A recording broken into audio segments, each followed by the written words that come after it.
That's the curse.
Good morning, everyone.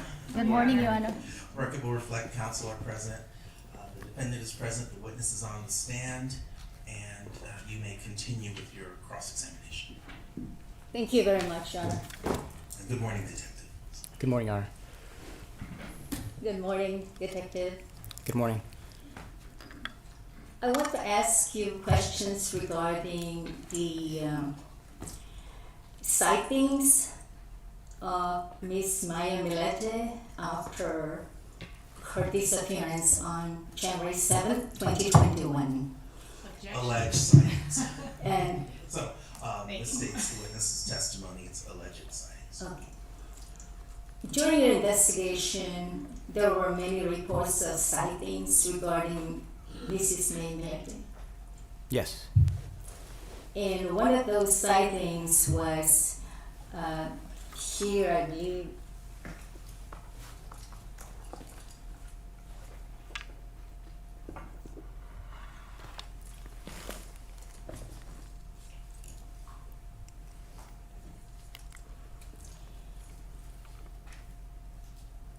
Someone from Texas called your office and stated that on January 9th, 2021, she saw Miss Millete and she believed that that was the person that was missing. She thought it may be sex trafficking. Objection And- calls for hearsay, compound, lacks foundation.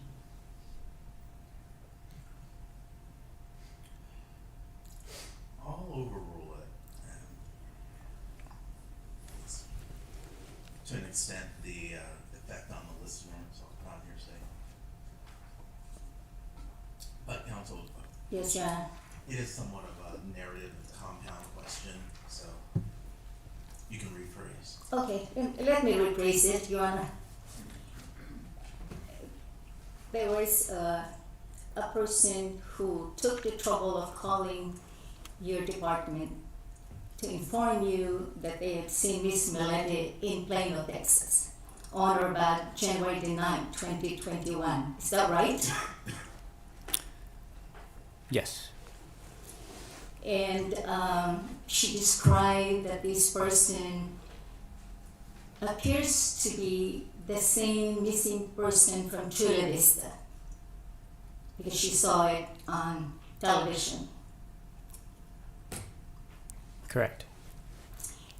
And then you proceeded to investigate that, but this person that was seen and thought to be Miss Millete already disappeared, right?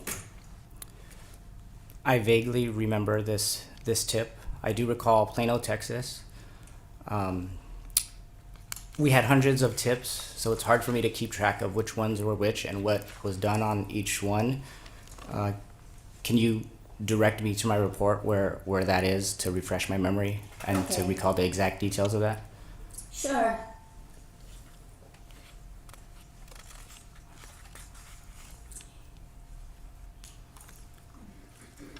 On or about February 2021, about 7:30 in the morning, you receive a call that Miss Millete was seen at the Plaza Casino Hotel in Las Vegas, right? Did that refresh your recollection? Yes, that is a different tip that we received. That's not the Plano, Texas tip. Okay. And this person had a close encounter with Miss Millete that they thought was Miss Millete. Yes. And in fact, this reporter who reported the incident was requested by Miss Millete to call 619 number. Objection assumes facts not in evidence. Sustained. Well, let me go back to the facts of that report. Counsel, the fact that's not in evidence is whether it was Ms. Okay. That is assuming a fact that is not in evidence.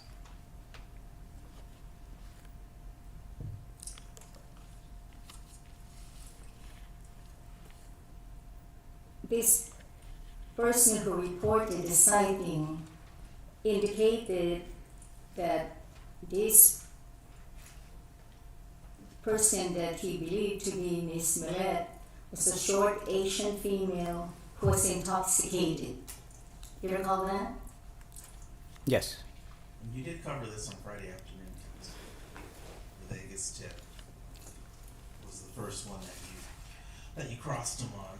And you've indicated to me that you're going to narrow your cross-examination to 3 significant tips. So Okay. you've already covered Las Vegas. Okay. I have some questions if the people don't want to redirect, because I want to know the full flavor of what these Okay. individuals reported thank from you. Las Vegas and what the investigation was. If But the first one is Las Vegas. I think the other one is Plano, Texas. that's what my notes show. And the other sighting was here in San Diego County, where Maya was sighted in Carlsbad. Do you recall that incident? Yes. I'm sorry, I didn't hear the question.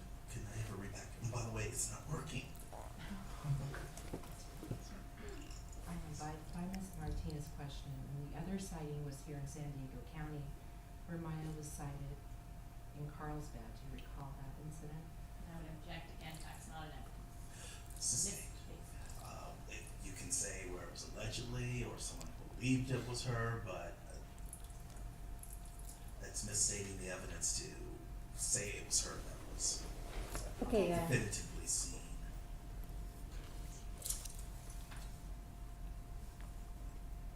that tip did not yield any possibility of tracking Miss Millete, correct? Do you recall the incident that she's asking about? I recall an incident in Carlsbad where she was possibly seen, but we had no evidence that that was her.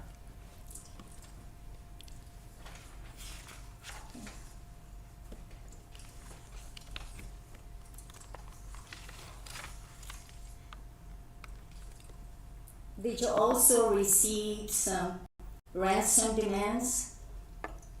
Yes. How many did you receive? Approximately 2. 2 ransom demands. And were there follow-ups on the ransom demands or not? Yes. Can you tell us what you did to follow up? One of them, it came through. There was a phone number that was provided. We conducted records checks with that phone number, which came back to a voice over IP, which did not provide us any other leads to follow up on. We also didn't get any additional ransom requests from that phone number, so we didn't do we couldn't do any further follow up with it. And the other one? The other one came through, I believe, through social media. That one resulted in 2 search warrants for the social media accounts. And based on looking at the accounts on social media, it was from a person who was essentially creating this fake account to extort money from people who have gone missing, or from families, to extort money from families of missing people. Did you have an opportunity to also investigate allegations of sex trafficking that Miss Millete could have been exposed to? I was presented with the theory multiple times that she was trafficked prior to my time here in COV. I worked the Special Investigations Unit, and that dealt with prostitution and human trafficking. So I have direct knowledge of some of the cases that we have experienced in Chula Vista, and even worked with the Human Trafficking Task Force at some point in time. So in looking at the neighborhood of 2413 Paseo Los Gatos, is not an area where we have information or previous knowledge that people have been trafficked.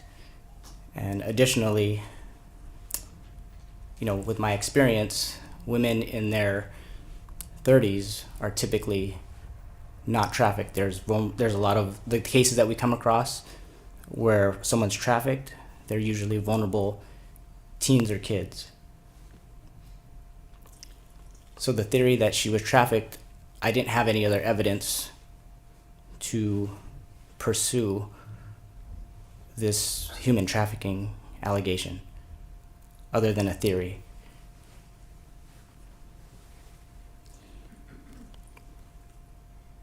During the searches of the Millete residence, you were able to find what appeared to the officers as marijuana. Isn't that right? I don't recall them locating any marijuana.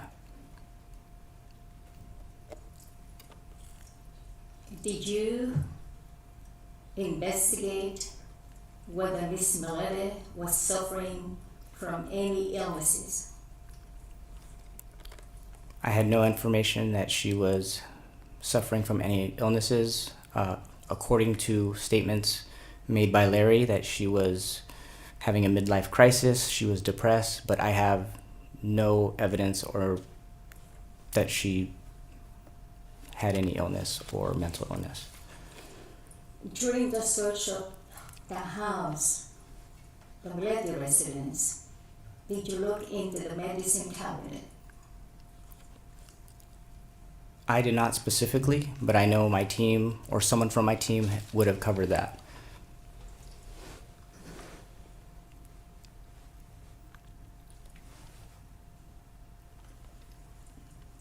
Again, during this investigation, you heard from Miss Millete's children, Clara and Melanie, that they heard their mother moving around inside the house on January the 8th, 2021. Did you believe them? That question is not relevant, whether you believe them. Okay, well, let me refresh it, John.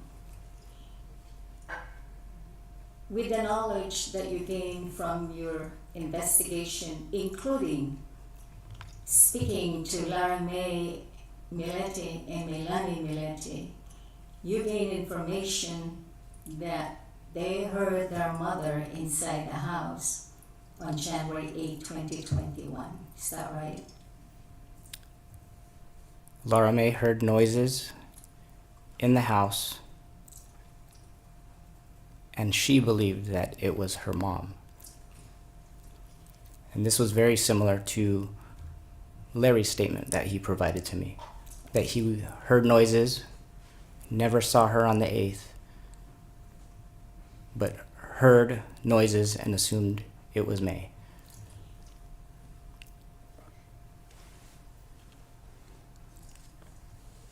Yes, in fact, Mr. Millete told you that on January the 8th, 2021, Maya was making noise in their house, preparing something downstairs around 8 o'clock p.m. Did he tell you that? Again, he heard noises, but he did not see May on the 8th. Neither did the children.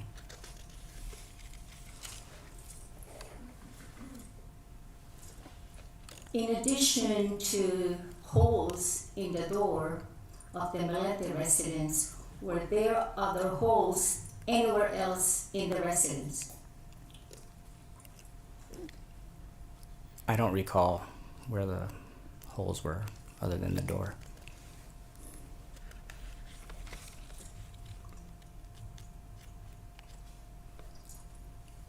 That there were allegations of hearing gunshots in the vicinity of the or area of the Millete residence on January 7, 2021.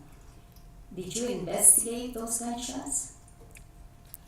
That's assuming that's not in evidence, to actually call it gunshots, so, you can rephrase, and ask if he heard reported gunshots, or, what he did in regards to that. In the process of investigating the disappearance of Miss Millete, did you receive some reports of gunshots or sounds like gunshots on or about January 7, 2021? On January 7th, we did not get any calls for service for gunshots from the Chula Vista Police Department. Well, detective, I think she wants a more expansive answer, so, you can tell me if there was any investigation into, alleged gunshots. So there was audio provided by a neighbor of loud bangs, which we collected and forwarded it to the FBI to have it further analyzed to see if those were in fact gunshots. Those sounds were analyzed, and our experts could not definitively say that they were the sounds of gunshots.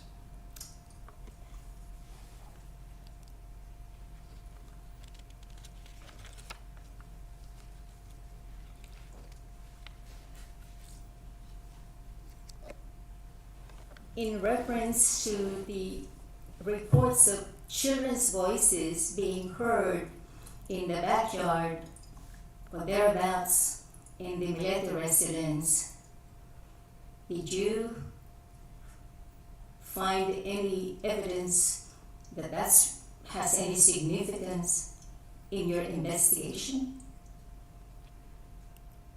Yes, it does, because of the timeline of when Larry told me that they argued between 8 and 10, and then there's sounds of children playing in the backyard. I believe that there was some sort of fight, and he had sent the kids out so they can continue their argument. Isn't it true that the children often played in the backyard and stayed there camping with their sleeping bags, and during the cold winter they have the fireplace that's shown in the backyard photograph? Do you recall that? Objection, compound, Flax Foundation calls for hearsay.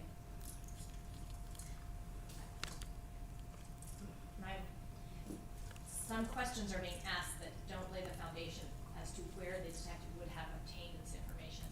So I think there's potential for double hearsay, regardless of, the actual question, this particular question, but others as well. So that's my objection on this one, in addition to it being compound.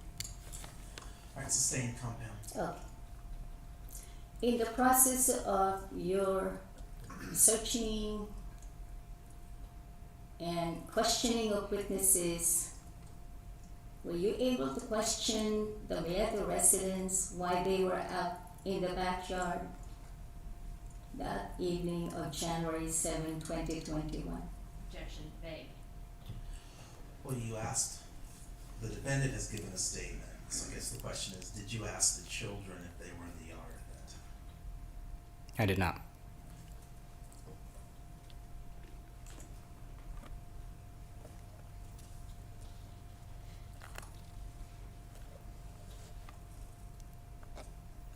Isn't it true that Miss Millete had several cell phones? I don't have information that she had multiple cell phones. Did you have information that many times Miss Millete blocked her husband from the ability to call her in her cell phone? Alright, it's been a long weekend, Are these questions that were asked on direct at all? Cause it seems like it might be going outside the scope.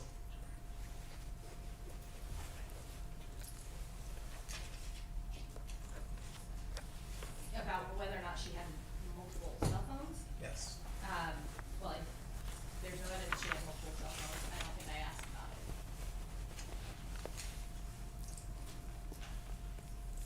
Well, his answer has been, he doesn't have any knowledge that she had multiple cell phones. Now you asked about whether he was whether she was blocking the defendant's access to her phones. And That's not, I would just object that that lacks foundation as to whether or not the detective can say that that definitively occurred. If she's asking if the defendant said that that happened, that's a different question. alright then, sustain lack of foundation, you can rephrase and ask if the defendant told him that.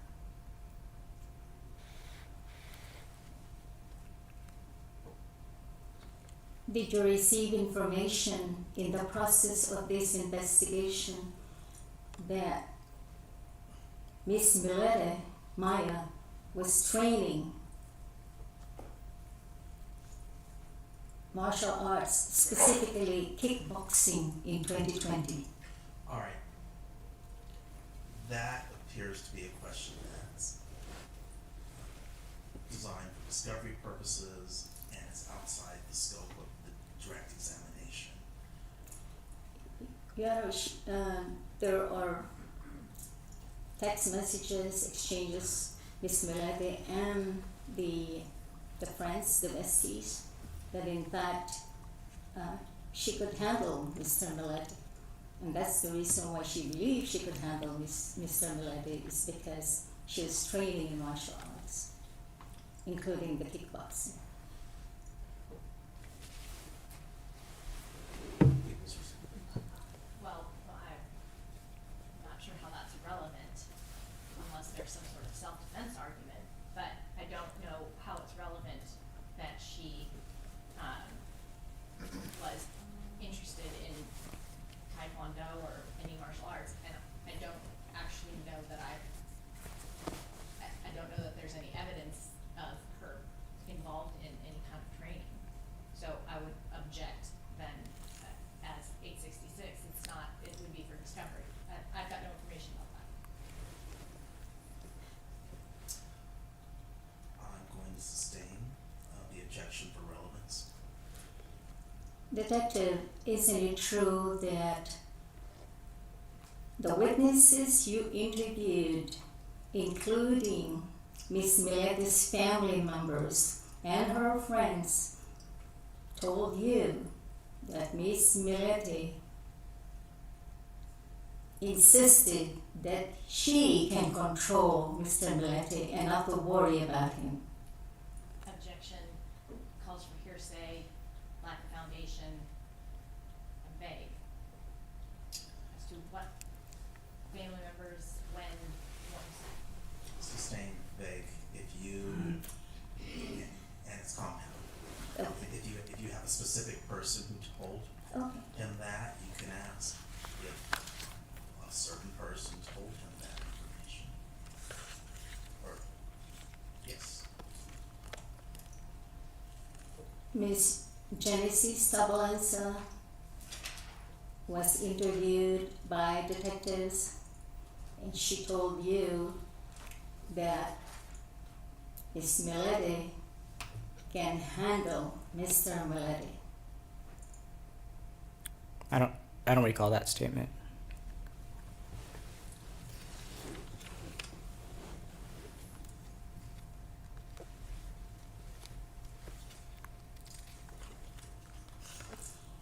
There were allegations of Miss Millete frequenting bars and drinking and getting drunk. Did you also investigate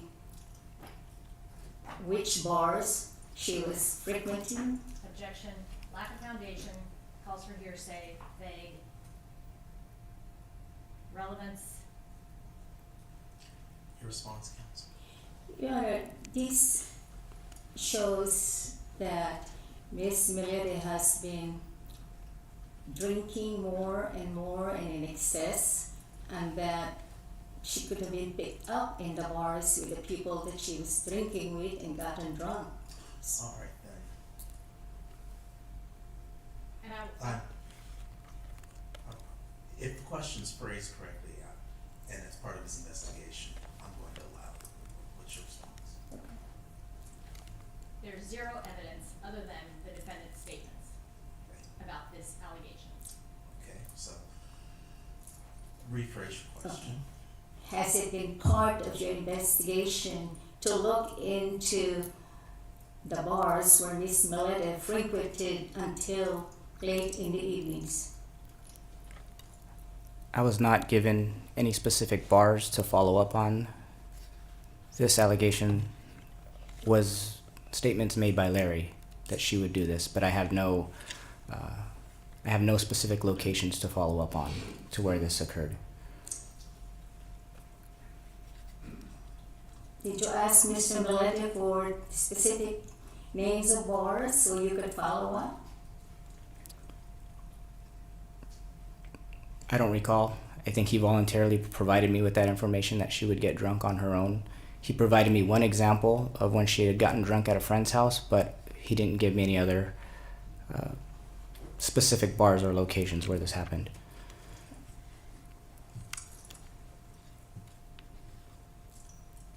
Has it been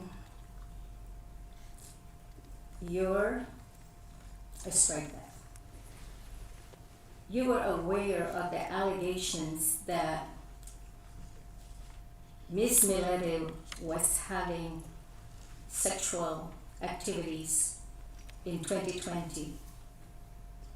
Okay, now it sounds like you're just fishing, and I'm not going to allow that. So, it's a question designed at discovery.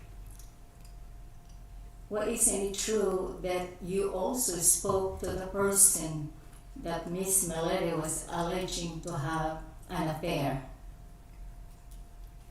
Yes. And you interviewed the person, Jamie, is that right? It was my partner that interviewed him. Were you present? I only watched bits and pieces of it. I was interviewing someone else.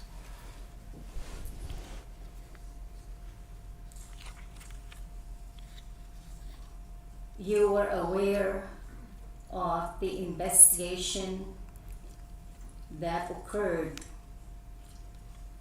in Miss Millete's employment office. Can- Objection vague as to time, place. I know what she's talking about. What is the relevance of asking this question of this witness? There was a report of Counsel, a I haven't made my ruling final. Do you have anything you want to say? detective. Did you have an opportunity? Counsel. I'm sorry, I You think. need to address the court. Oh, I'm sorry. There's been an objection. The people have stated the grounds for their objection, and before I rule, you have an opportunity to respond. Oh, I'm sorry. I think I'm having problems hearing you. Well, if you're following along and listening to Ms. Bowles, you'll also know what the nature of the conversation is. All right, the objection is sustained. Relevance. Well, as part of your investigation, do you know any other persons who might have reason or motivation to dislike Miss Millete? No.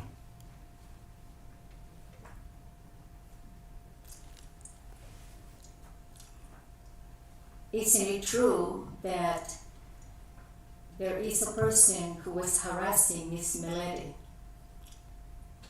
in Objection. 2020? Lack of foundation. Sustained. You were investigating Miss Millete's problems at work. Isn't that true? Objection vague. Relevance. We're back to where we started 5 minutes ago. What is the relevance? Yeah, there are other people that are motivated to either harass or hate or angry against Miss Millete because of this affair. The person that Miss Millete is having an affair is married to a deputy sheriff, and All right, then ask that question. If he, instead of such a broad question, if there's someone that you think could be a suspect, you can ask if he investigated any leads regarding that. did you investigate other suspects in this case? Yes. Can you tell us about those suspects? According to Larry, he believed that the lover was responsible for her disappearance. We looked into that. We obtained his statement, and there's no evidence indicating that she was with him.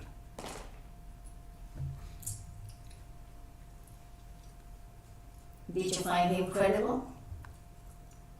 Yes. Isn't it true that this person, this suspect, lied many times during 2020? Objection, vague. Sustained. Isn't it true that this alleged person that you interviewed went through an investigation in reference to the improper conduct between Miss Millete and Jamie? Objection, lacks foundation. This detective did not interview this individual. In fact, this detective wasn't even present when the interview occurred. Sustained. Lack of foundation. Okay, so The next witness will be testifying about this, can testify to that interview. it's my understanding, Your Honor, that he has reviewed this case thoroughly and he has knowledge about this case thoroughly based on the foundation that they laid on direct. I just hate to go ahead and do all that foundational question. It would just waste the court's time, and that's my understanding, but I am happy to lay the foundation, Your Honor. It's just that I was concerned about the Miss- economy at the time. Ms. Bowles has just indicated that there's another witness who she's going to call after this witness Okay. who has personal knowledge of these facts that you're attempting to inquire about. So save it for the next witness. Oh, right. I didn't know that, Your Honor. Well, she just said it. I didn't want to lose the opportunity, so.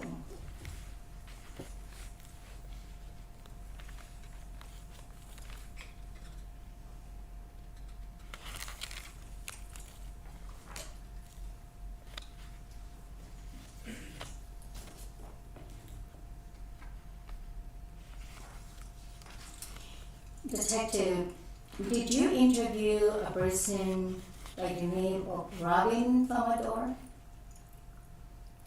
Yes. Do we have the spelling on that? Has that been provided, Ms. Bowles? It has not. What's the spelling? Robin what? Robin is Robin,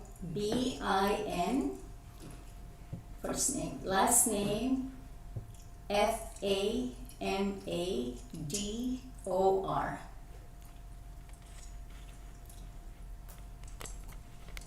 And the witness, Mr. Famador, is a next door neighbor of Mr. and Mrs. Millete.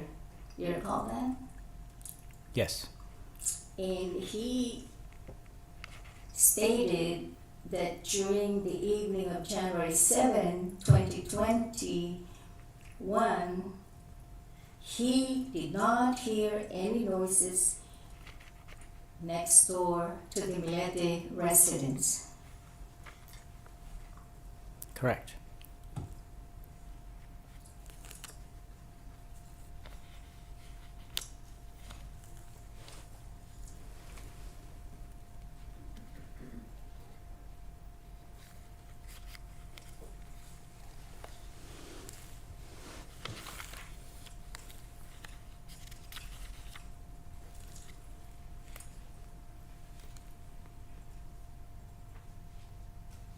In the process of thoroughly investigating this case, you knew that Mr. Millete continued to pay Miss Millete's bills, right? That's vague. Okay, let me, Vague as to time. I mean, you're talking about before the disappearance or after. So rephrase. on about June 22, 2021, you knew that Mr. Millete continued to pay Miss Millete's dental bills. I don't recall. Do you know if Mr. Millete continued to pay the insurance policy on Miss Millete? I can't recall the specifics on when specific bills were paid.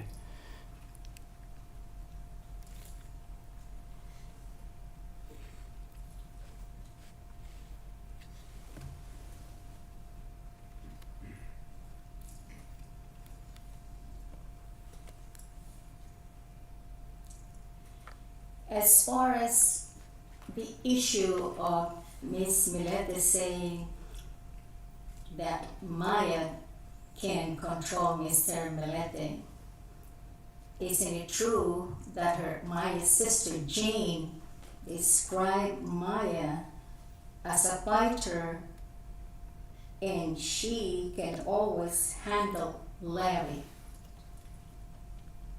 Objection lacks foundation. Sustained, it's also compound and vague. Okay. So maybe you can clean it up so it can be asked, but Did you have an opportunity to speak to Miss Millete's sister Jane Fitalwero? I hope I'm saying Fitalwero. Fetalvero. I just speak with Jane.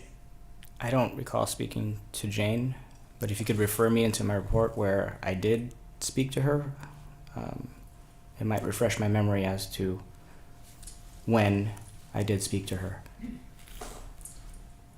Around June or July of 2021? Do you have a page number? Counsel, he's asking for his Oh, report. I'm sorry. Please refer him to his report. Okay.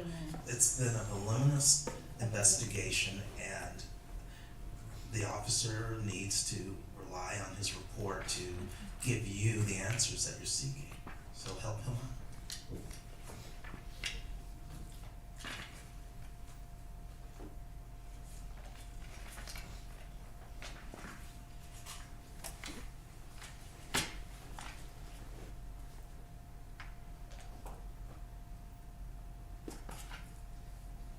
Yeah, may I approach the witness? No, right now he just wants you to refer to the page number. Oh, okay. He may have his report with him. Yes, this is District Attorney Investigator James Rhodes' report of his interview with Ms. Fitalwero. Then we better that your Okay. objection is relevance, the lack of foundation. Yes, and improper refreshing of recollection. Well, I could wait to ask the officer, DA, investigator, Rhodes. Sustained. I can wait. Lack of foundation. I can wait later, yeah.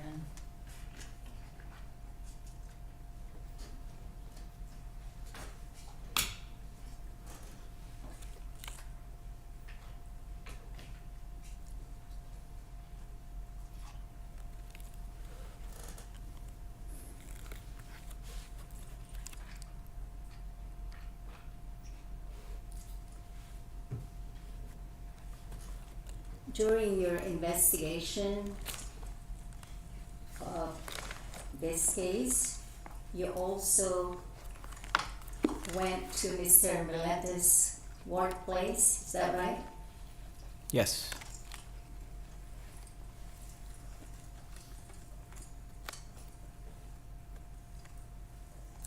And you, in fact,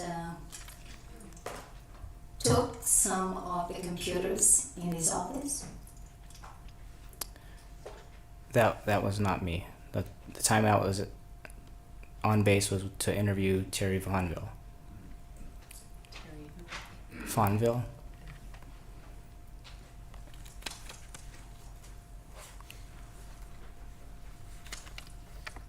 Did you and your investigative team discover any proof or evidence to lead you to your conclusion that Mr. Millete killed his wife?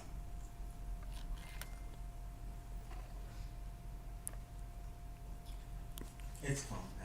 I don't want him speaking for the team. He can speak for himself. And you did ask this question on Friday. I recall vividly. During your investigation of Mr. Millete's office and seizure of the computers and letters in his workplace, was there any evidentiary value that supports your position that Mr. Millete harmed Mrs. Millete? Objection lacks foundation that this detective conducted any search of any items found at Mr. Millete's workplace. Counsel. She's saying there's no evidence that this witness was involved. In that particular part of the investigation, so it calls for hearsay. Okay, were you involved in that particular part of the investigation? I was not involved in the search. All right then, relevance sustained, lack of foundation also.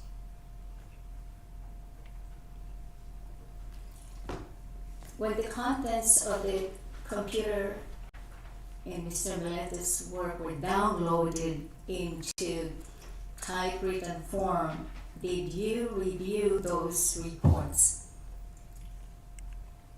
Yes.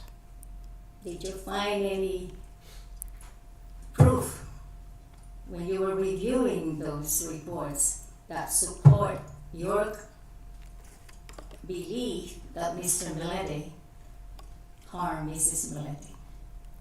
Are you just referring to his work computers? Yes, that when you read the information from the computers in his workplace, were there any proof to support your belief that Ms. Millete harmed Mrs. Millete? Objection. Once again, lack of foundation. District Attorney Investigator James Rhodes examined the computer downloads from the workplace. I would, Prop 115 would require that there's a foundation that this detective spoke with District Attorney Investigator Rhodes in order to introduce that hearsay, but Investigator Rhodes will be testifying. Can you wait for Investigator Rhodes, or do you have a response to that? Yes. Which shows to me that this witness is qualified to give an answer. Yeah, my understanding is that Detective Jesse Vicente is the overall person in charge of this investigation, and he is the one who believes that Mr. Millete killed his wife. And to support that belief, I want to know if he used that computer download information informing his belief. And otherwise, his belief is unreasonable.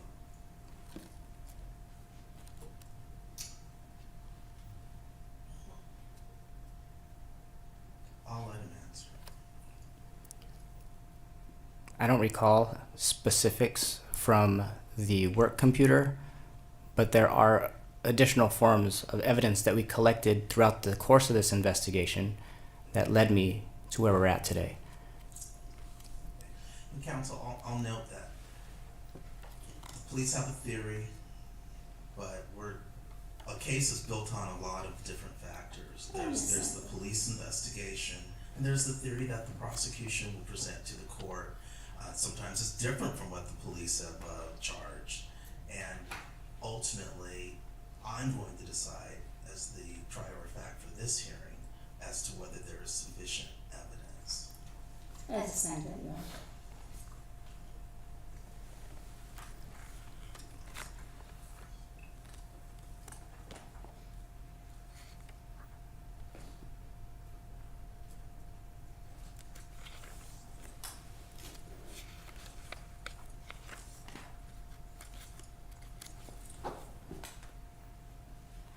Did you, as the lead detective in this case, look into other information exonerating Mr. Millete? Yes. Is that a yes? Yes. Can you tell them about what you did? Objection calls for a narrative vague. Do you understand the question? You can break it up if you want. Detective.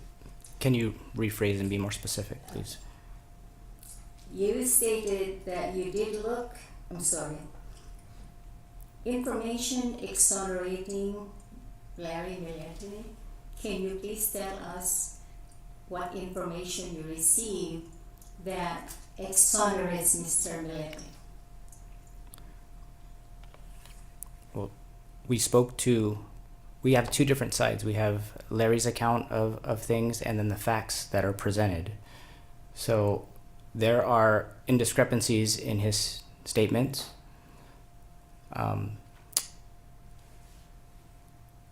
And different accounts of how Larry and May's relationship was. So if you're asking if I kept an open mind during this investigation, I did. I'm trying to obtain testimony as to your efforts to find proof or information that Mr. Millete did not harm Mrs. Millete. Objection relevance. I'm going to sustain that it's vague. You have him on cross-examination. You can ask him, I was gonna say 100, but I'm not. You can ask him a dozen questions regarding what he failed to do or what evidence supports their theory of the case. You didn't find a weapon that you believe was used to kill her, did you? No. Okay, see.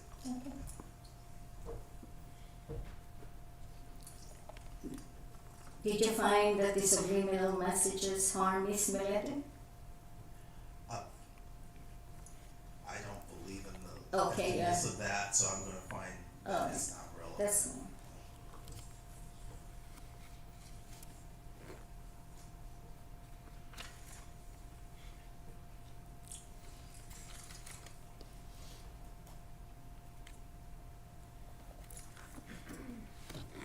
Isn't it true that Mr. Millete gave Miss Millete many presents in 2020? Objection lacks foundation. Sustained relevance. Did you know if Mr. Millete gave gifts to Miss Millete in the year 2020? Same objection and relevance and asked and answered. Sustained. Both grounds. Mr. Millete actually was accepting the divorce that Miss Millete wanted. Isn't that true? Objection calls for speculation. Sustained. Did you gain knowledge that Mr. Millete was in fact agreeable as to the issue of divorce? According to Larry, divorce was not an option.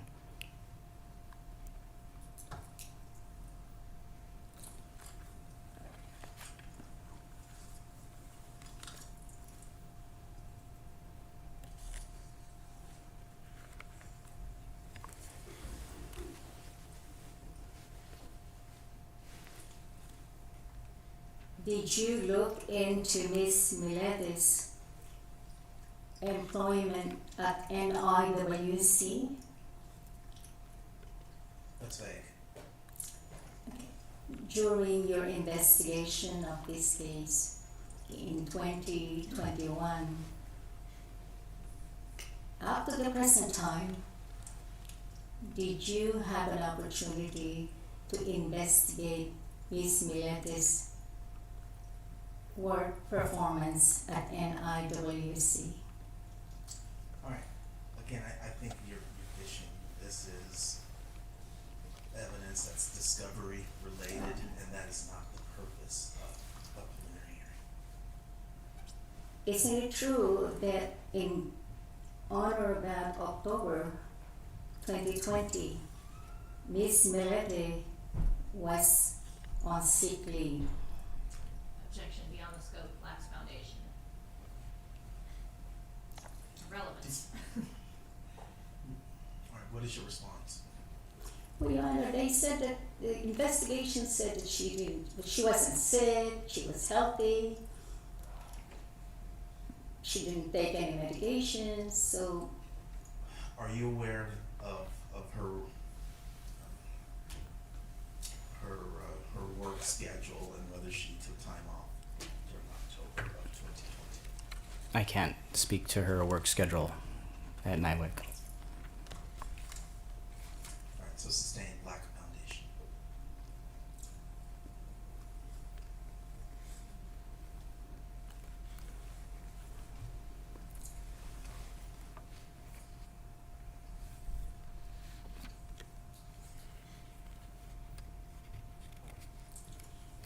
now Detective, you interviewed Mr. Derek Soap, right? I obtained a phone statement from him early on in the investigation.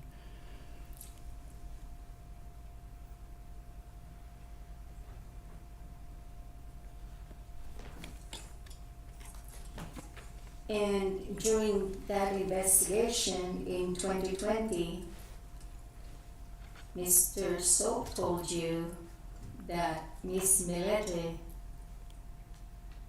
stated that she was not having an affair. I'll have to refer back to my report to see exactly what he said. Do you have that report number and page number for me?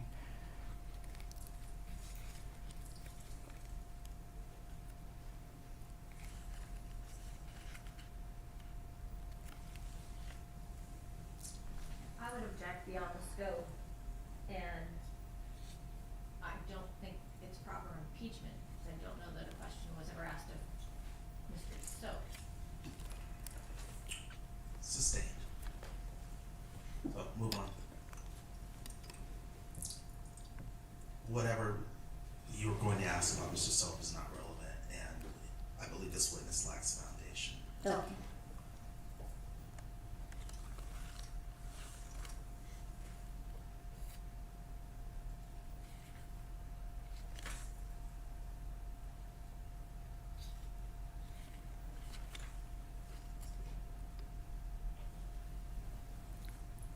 Now you interviewed Christine Timmers, Yes. and Miss Timmers told you that overall, as husband, Mr. Millete was a good husband. Objection beyond the scope.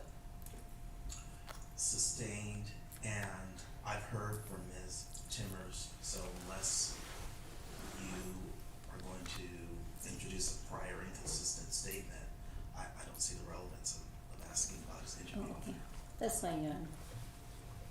But in fact, in the process of your investigation, you discovered that Miss Millete was sick and bleeding Objection. profusely. Lack of foundation, vague, relevance. And that could go it may be necessary to go sidebar. Okay, we're going to go sidebar, and I think this is an extremely private issue, so it's going to be Okay. outside the presence of the public, reported.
going to take a recess. We'll resume at 10:35. If you- Parks and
2201 is back in session. We're back on the record. The objection that you lodged is overruled. The subject of the sidebar is the admissibility of this incident where Ms. Millete was bleeding and the defendant took her to the hospital. That's what was discussed, and based on my directions, you may ask limited questions in that regard. Detective, did Mr. Millete tell you that Maya Millete was bleeding profusely and he took her to the hospital? I don't believe he told me directly. What exactly did he tell you?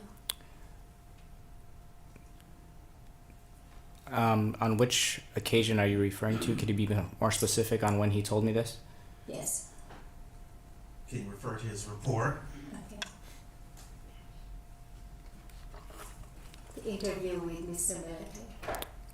On which day and time?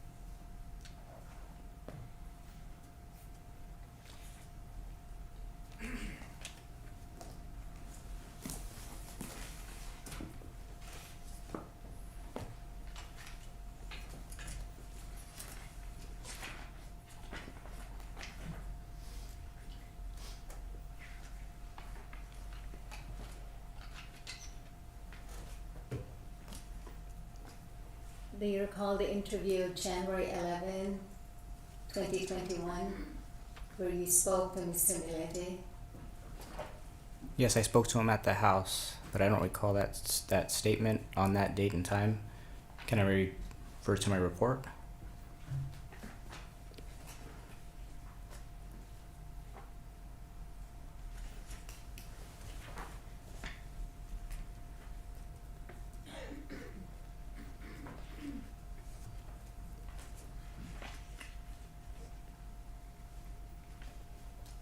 Counsel, Yes, Shannon. Ms. Bowles, are you going to introduce all of the statements that were made? Yes. This is coming in by Prop 115 through the defense. I didn't introduce any of the statements to the defense. Yeah, the report is very long and it'll take him some time to read the statements. Counsel, you had a year to prepare for today's hearing. Well, I'll move on, yeah. I'll move on. And I doubt that this information was communicated to the detective on the very first day when he was investigating your discipline.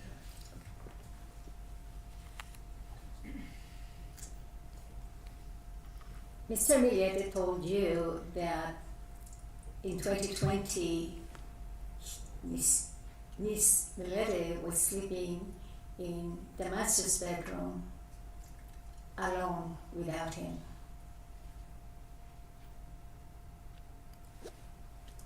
According to Larry, he told me that they had slept in separate bedrooms. Okay.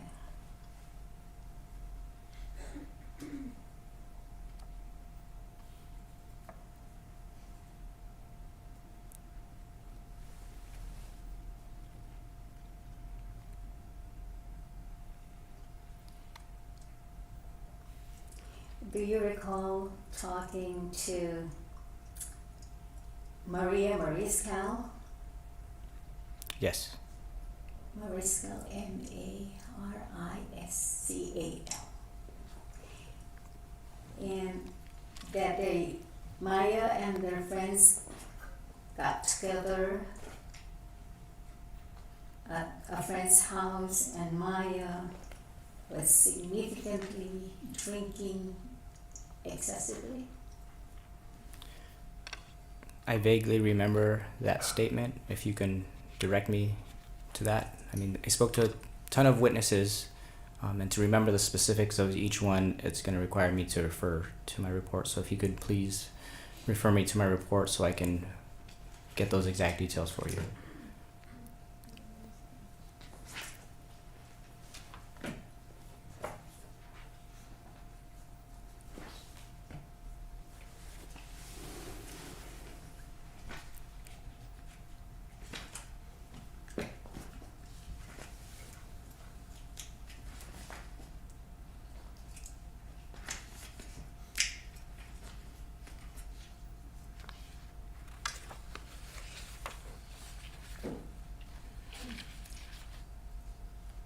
You conducted a phone follow-up with Maria Mariscal on January 14, 2021.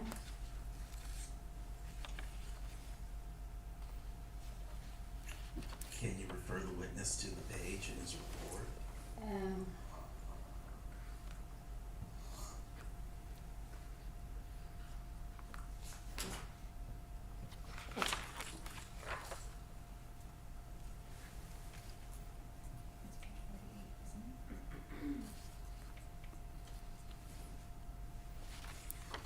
Are you referring to the statement on page 48? Do you have your yes, report? it's page, yeah, it's D00100, Jimena. Can I have the, I don't think he has the date stamps, the date stamped copy. That's for you. Right. It's 50, page 50. Is there a report number that I can refer to? it's page 50. On which report number? The dot two.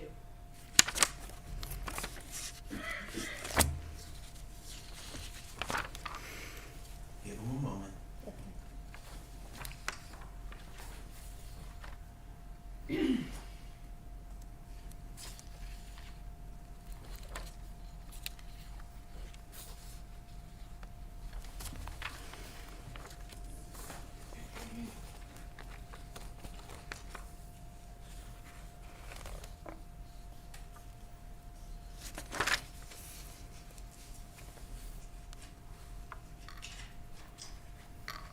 And counsel, if he does recall a witness giving him that statement, I don't think it needs to be inquired into with the number of questions. You've outlined your theory about the changes in behavior that she allegedly underwent in 2020, and if this is evidence of that, fine, we get that one incident in, and then I expect you to move on. I think that that's just enough to support Mr.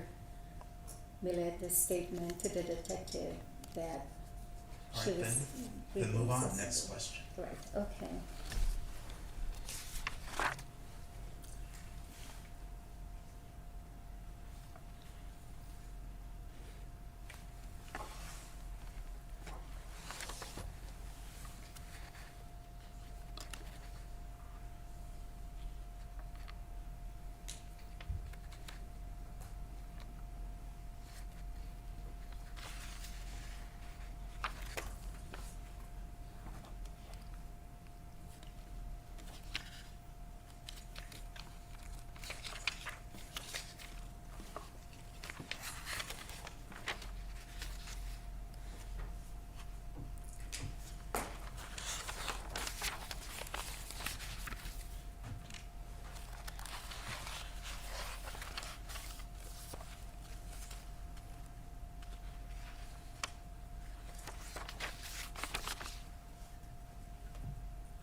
So I'll have one. Read Your it. witness. Read it. Was there a question ever asked about Ms. Mariscal's statement? I don't. He said he vaguely remembered a statement that Maya was drinking excessively at one occasion. Is that what your testimony is? Yes. Okay, so slight recollection, but he would have needed the report to have a more detailed recall of the event, And the statement. Detective Vicente, when you reviewed page 50 of your report, and that would be referred to as the dot two report, did that refresh your memory as to your interview with Ms. Mariscal? Yes. What's the phrase you used? Dot two, explain what the dot two is with regard to your report system. It's just it's in our reporting system. So the dot two, it allows us to add additional witnesses to the report, but it's just a numbering. It's the way we number our reports. All right, thank you. Dot one, dot two, dot three.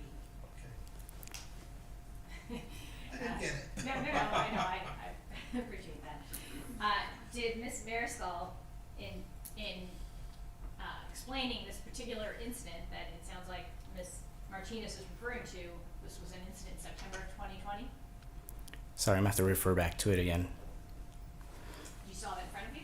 Yeah, I can open it back up. I closed it when it was told to go to the next question, so. If it would refresh your memory to take a look at that, why don't you look Okay. at page 50 of your report dated January 22nd, 2021.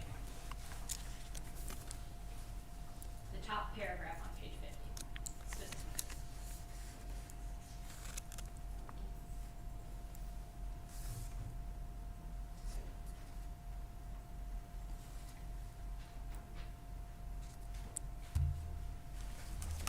Okay. Does that refresh your memory? Yes.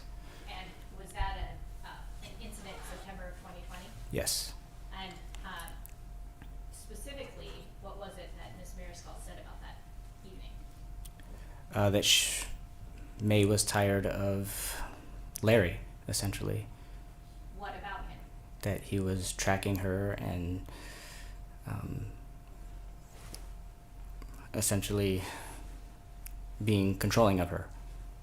You mentioned that she would have to pay alimony because she made so much more money than Larry. Yes. And didn't Ms. Mariscal also say that that night she drank more than normal? Correct, more than normal. And so, generally speaking, when talking to the witnesses, did anyone speak about May having any excessive drinking? No.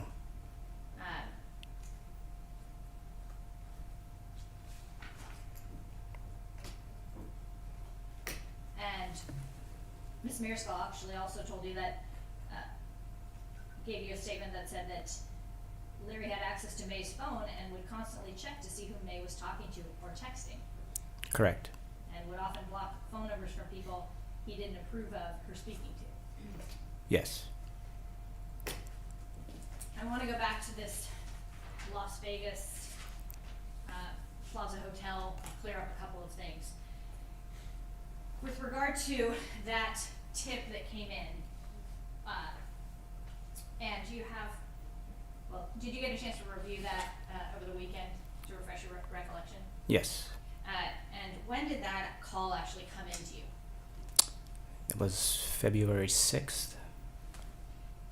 The call came in on February 6th?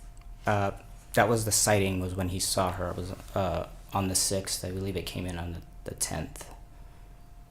And so it was several days later, and that you had, I think, testified on cross-examination that that call came in after he returned home to Hawaii Correct. and saw some kind of news segment on the television. Yes. And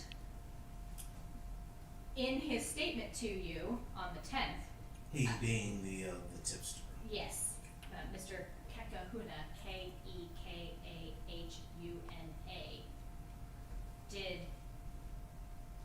Mr. Kekahuna give you any information that would have allowed you to corroborate his belief that he may have seen May in Las Vegas? No. Did he tell you that she had asked him to make a phone call on his phone? Yes. Tell us about that. He went up and asked her if she needed help. She had, the person allegedly who he thought was May wanted him to call someone from his phone, which he did.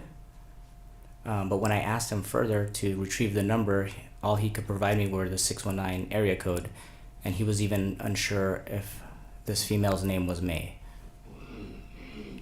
So he said that this person that he saw asked him to actually make a phone call from his phone.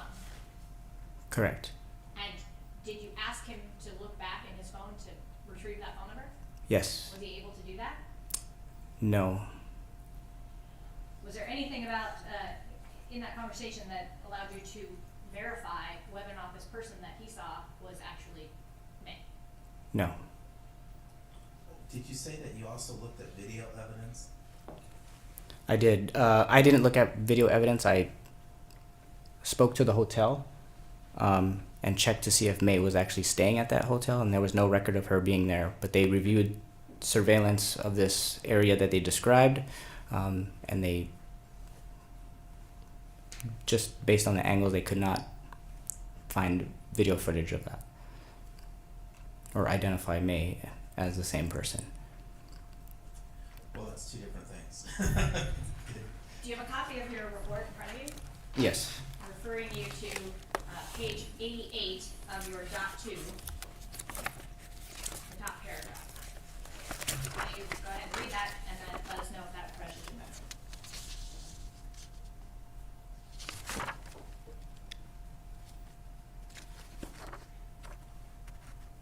You said 88 of the dot 2. Sorry.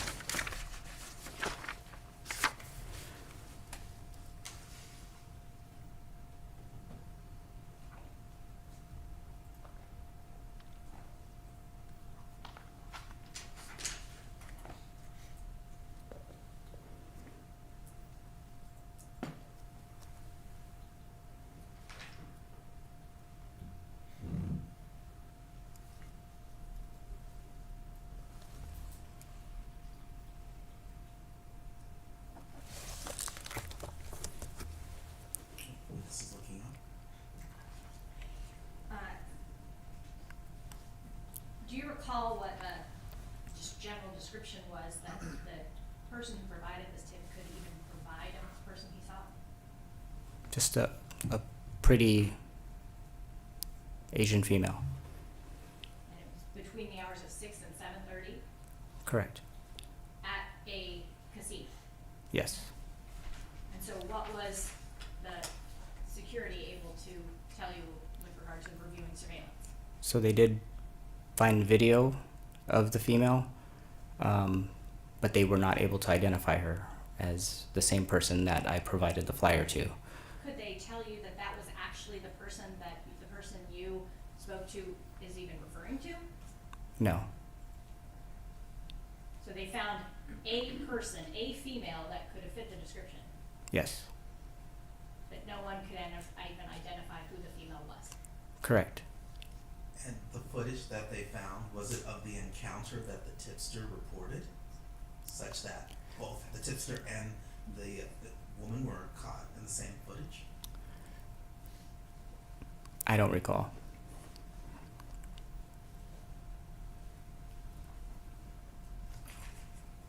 So looking at your report, refresh your recollection. I want answers.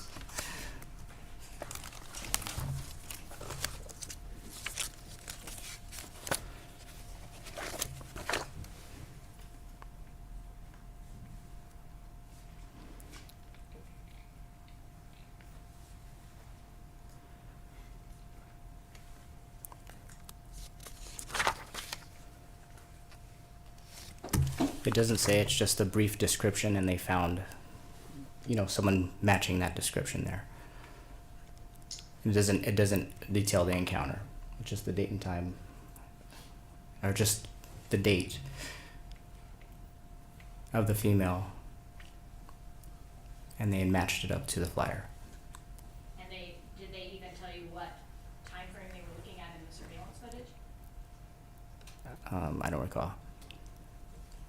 But they could not identify this female based on the distance and angle of the cameras? Correct. So nothing to indicate to you that that wasn't May Millete? Yes. I want to ask you a couple of questions about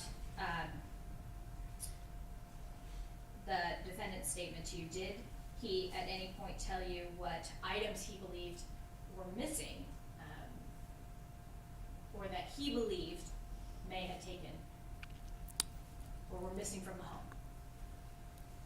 She was missing her cell phone, her Department of Defense identification card, and a black Navy Federal credit card. Were you ever able to locate those items? No. Ever able to locate her cell phone? No. Ever able to locate her black Navy Federal Credit Union credit card? No. You mentioned that the defendant told you that he packed a cooler for his alleged trip to the beach with his son on January 8th. Do you recall that? Yes. What did he say he put in this cooler? I think I asked him on multiple occasions. I think the first time he had told me it was tangerines and water, and I think I asked him again on a second interview, and essentially said it was like fruit cups and Capri Sun. Those tangerine cups that don't need to be refrigerated? Yes. And Capri Sun, and was trail mix one of the things he mentioned? Yes. Anything else that he was able to describe that he put into this cooler? No. Did you ask him at some point to point out where he was on January 8th? Yes. Where did he tell you he was? He told us that he went to Solana Beach, Where did he point out on a map he was? Torrey Pine State Beach. How far away is Torrey Pine State Beach from Solana Beach? Approximately 4 miles. Did you do any open source research into what the weather was like on January 8th, 2021? Yes. What was the weather? I believe the high was 63 and the low was 50. And it also said that there was, it was foggy that day as well. Was the defendant able to provide you with any landmarks or any information to allow you to corroborate that he was actually at the beach on January 8th? The only landmarks that he provided were, he pointed out on the map that he was between towers 2 and 3 is what he pointed out to on the map. Were there any, were you ever able to find any witnesses who saw him at the beach that day? No. Any evidence, any corroboration that he was at the beach that day? No. Did he tell you whether or not he brought his phone with him on January 8th? He was unsure if he brought his phone. He said he was pretty sure that he had brought his phone with him that day. And to be clear, Laura May never said she saw her mother on January 8th, correct? Correct. Meilani never said she saw her mother on January 8th, correct? Correct. Never heard her. And neither child said they heard the sound of their mother's voice. No. Did you attempt to conduct forensic interviews of the Millete children? Yes. Tell us what a forensic interview is. Forensic interview is an interview which is conducted by a licensed clinical social worker. It's done in a safe and neutral environment, and it allows, they ask open-ended questions to the children to allow them to lead the discussion or lead the interview. And in the weeks after January 7th, 2021, did you have conversations with the defendant to try to schedule forensic interviews so that someone, a professional, could speak to the children to try to obtain any helpful information from them about where their mother could be? Yes. And did you have conversations with the defendant about that? Yes. Tell us a little bit about what you explained to him.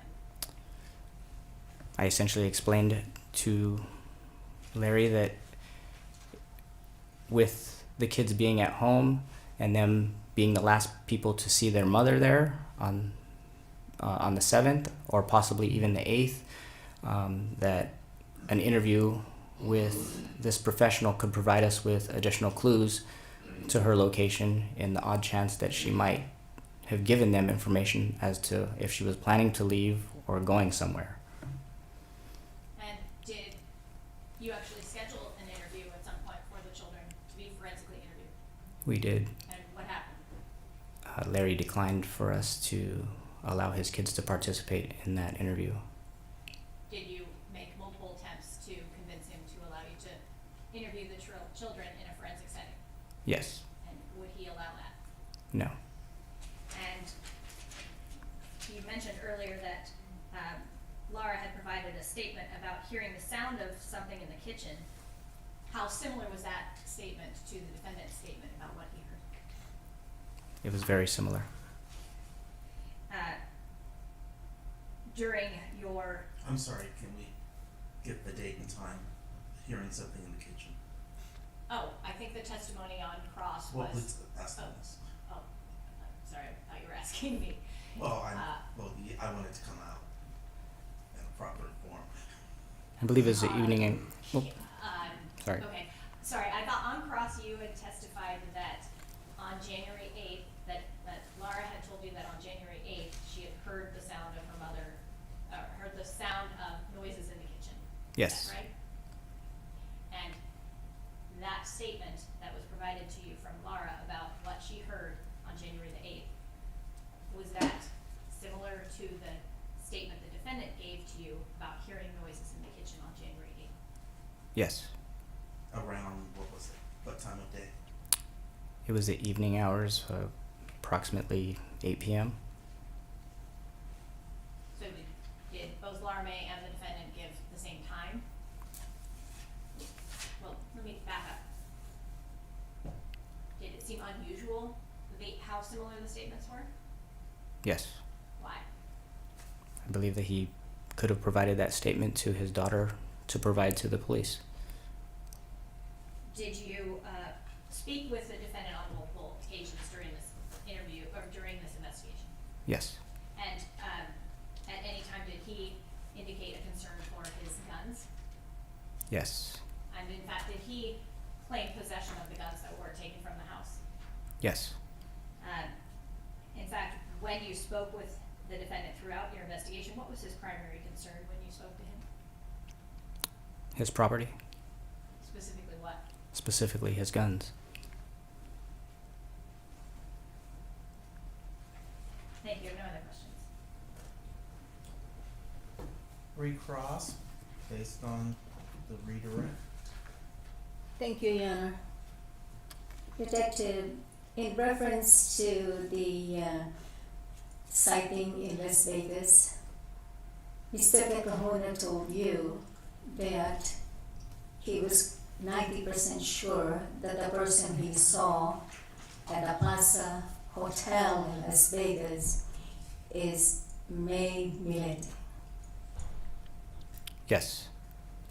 and that he told you that he will search his cell phone to find the telephone number that Miss Millete wanted him to call.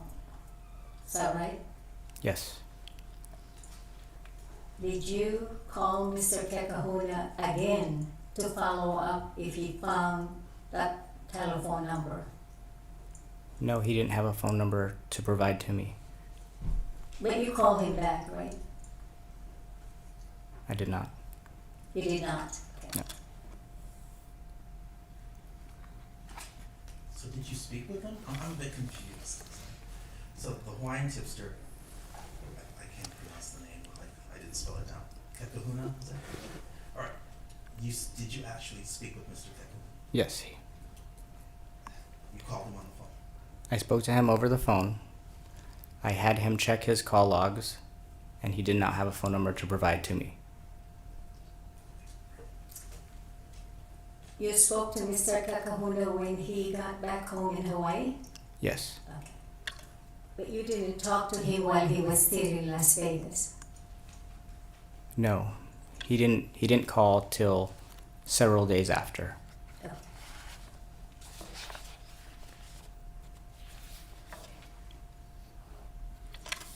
Did you also have an opportunity to speak to Mr. Kekahuna's wife?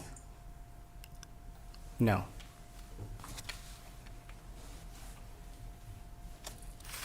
When you spoke to Mr. Kekahuna, did you ask him if he saw a tattoo on this person that he believed was May Millete? No. So was that yes or no? No. You didn't ask? I didn't ask.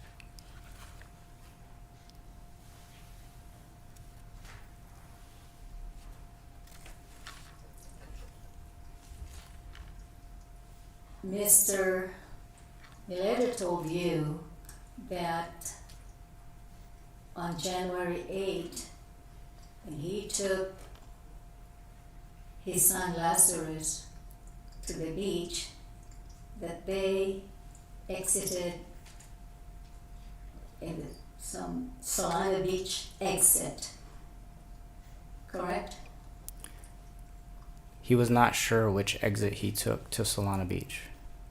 And he told you that the entire area of the beach, he and his family always referred to that as Solana Beach. Did he not tell you that? Yes. And in fact, he did not hesitate to point on the map where he was, where he and his son were. Correct.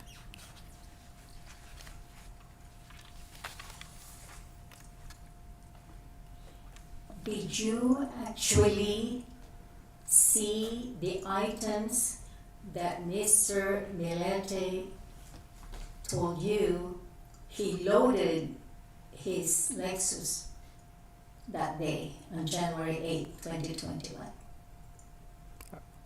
Are you speaking about the tangerines and No. the fruit cups? Isn't it true that he told you that he loaded several items in the Lexus?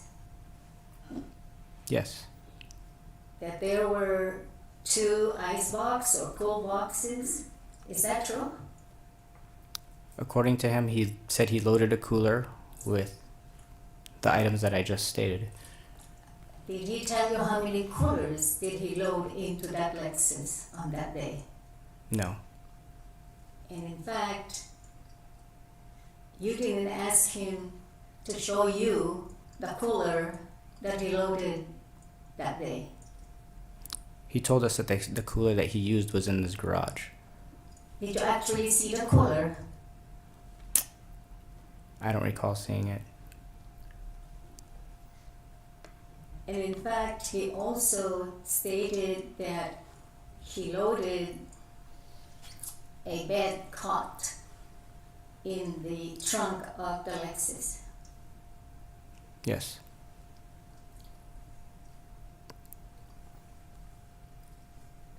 He also had a pail bucket or a bucket inside the Lexus that day. Is that a question, Council? Rephrase. Did he not tell you that he had a bucket inside the Lexus that day as well? I recall that he probably loaded some sort of beach toys for his son. Okay. As well as clothes and towels, correct? Yes.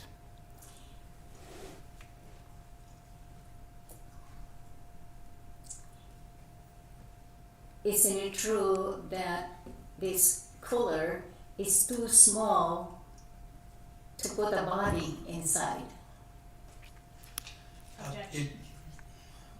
You may state your, Objection assumes facts not in evidence. The detective said he was never shown a particular cooler. correct, witness lacks foundation to Okay. give an opinion.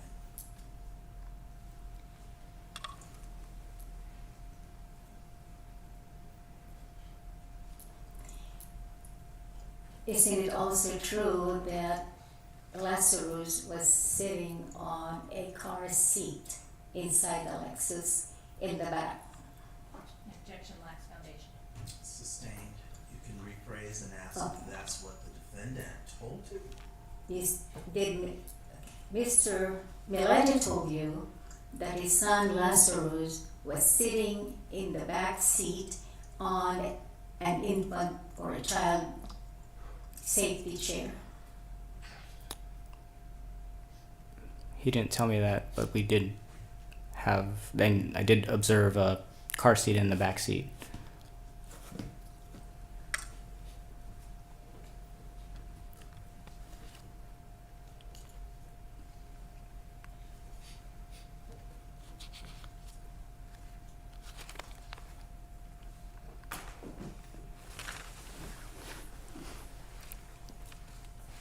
And he also told you that Lazarus had a wetsuit and it was okay for him to just play at the beach. Yes. And in fact, they had a bed cot and they could rest on the bed cot. Yes, but he also said his son had so much energy that he didn't take a nap all day.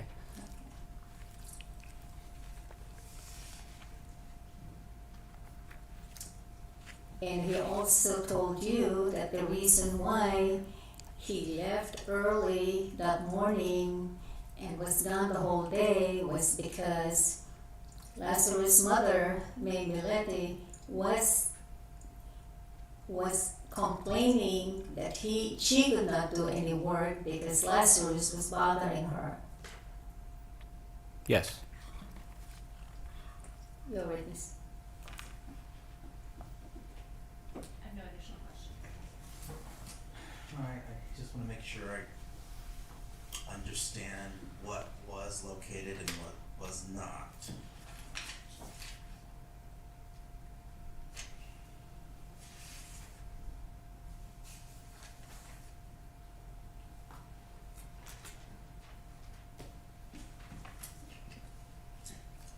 You never located her cell phone. Correct. To this day, it's outstanding. That's correct, Your Honor. Did I see a picture of her DOD ID card in the exhibits? Was that found? Do you recall? I don't recall, Your Honor. And how about her driver's license and wallet? So has that been recovered? If this is outside your area of investigation, it's fine. Yeah, I don't recall. Is it because that's not something that you were Yeah. tasked with researching? I don't remember. We have a scene agent that collects all of those in the photos, and I just don't remember if her ID was there.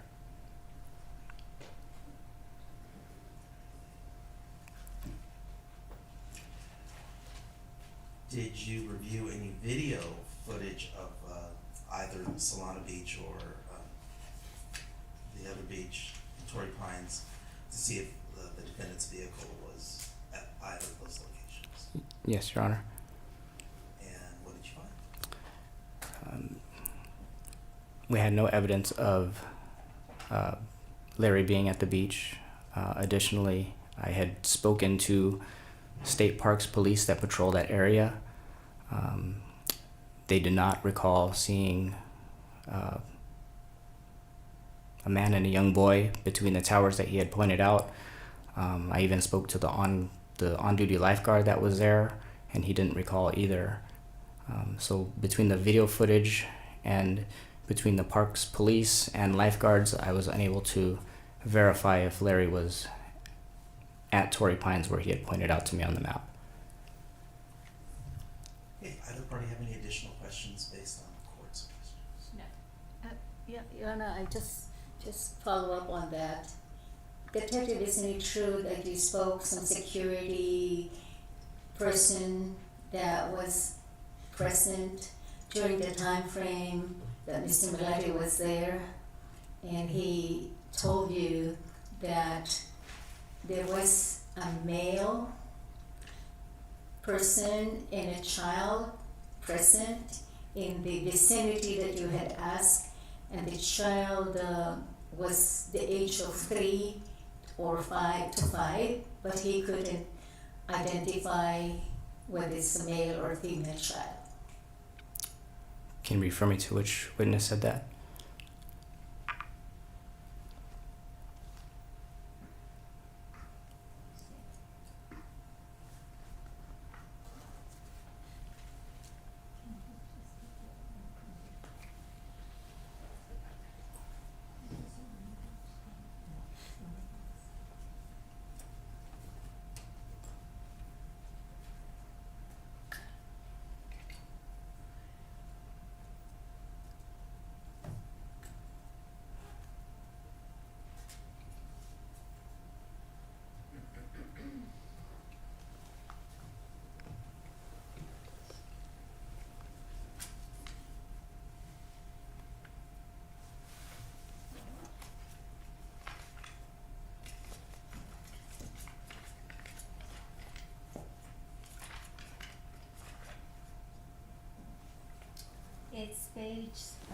6. What's the report number on the top right?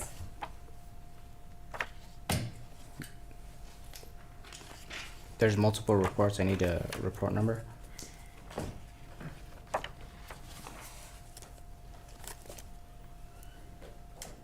You can approach, Marcus, you can. Okay, Okay, okay. You know exactly where.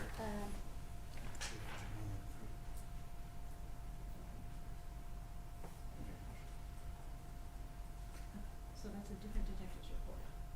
well, he's See, here reviewed it. see that Detective Rosario, Let me see if he reviewed it, so. but he can't testify to someone else's report. That's improper hearsay. Your Honor, this was done by Detective Sante Rosario, but I believe the witness testified that he reviewed the report. That's not sufficient. He would actually have had to have had a conversation with the detective Oh, regarding okay. the report. Report number 35103. 35103, D. Oh, no, this is another report by Detective Sanders. Are you calling that? I'm not, but the detective has, I believe, his own reports, and this is the report of those colleagues that's being referred to. Your Honor, I think I believe that Detective Vicente also has a separate report that says the same thing. And I'm just trying to get it out of the computer. Our team of detectives divided that surveillance video up, so when we reviewed the video of Surfline, if that's what you're referring to, different detectives took different pieces of camera footage that we reviewed.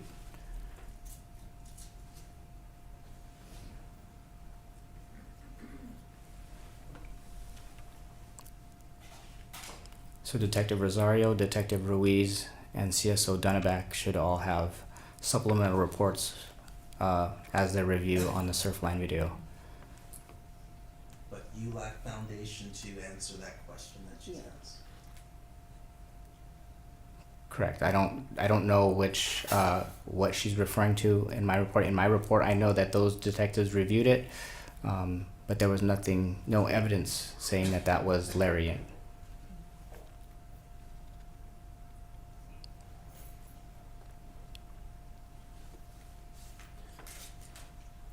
I won't even allow that answer because unless you can tell me that you spoke with one of those detectives regarding that statement, it's not admissible pursuant to Prop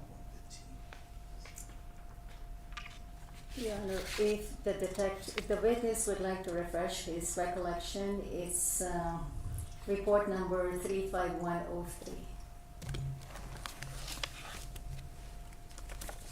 As he said, he doesn't remember. D number. Well, I don't mind him taking a look at the report to determine if he has the basis to answer her question. You can look at the report, and if you think it's still admissible, you may lodge your objection.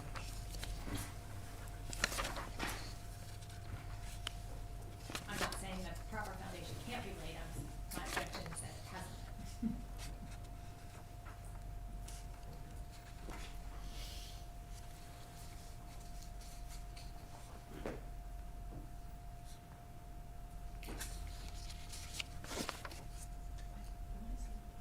Is it page? Do you have a page? 35103. Page 22. And it's D00173.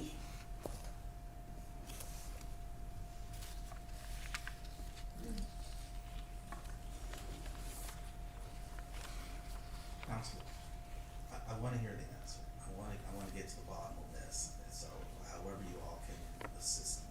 I just wanna know what someone saw, if they saw anyone who looked like the defendant and his son at the beach that day. It's a fair question, I'd like to hear the answer.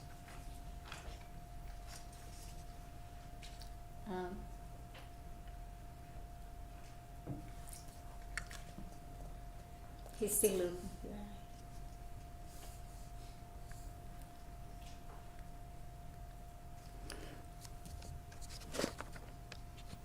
So I asked 3 different witnesses that work for the parks, and I asked them if they saw a boy, and they all 3 did not see them.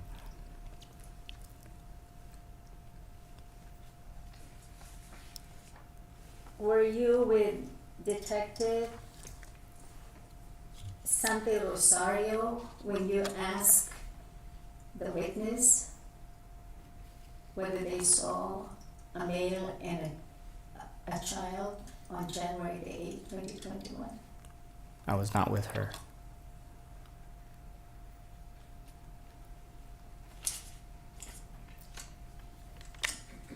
Your witness. May the witness be excused or subject to recall? Excused. Thank you, Detective. That concludes your testimony. Thank you, Your Honor. Next, please. Thank you, Your Honor. People call District Attorney Investigator Matthew Gridley. How many more witnesses do you have? I have 2 more after Investigator Gridley. Please stand to be sworn. Oh, yeah, we got some. Come this way. I'm forgetting everyone's name, I'm sorry.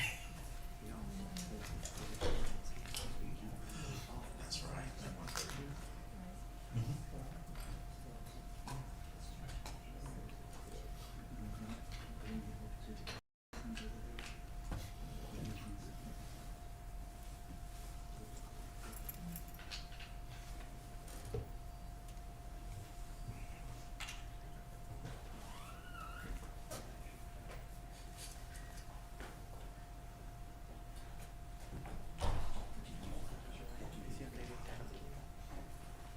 Do solemnly state under penalty of perjury, the testimony provided in this matter will be the truth, the whole truth, and nothing but the truth.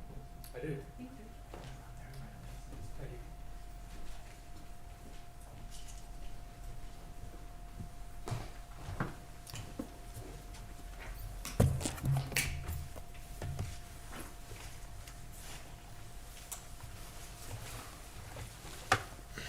Would you please state your full name and spell your last name for the record?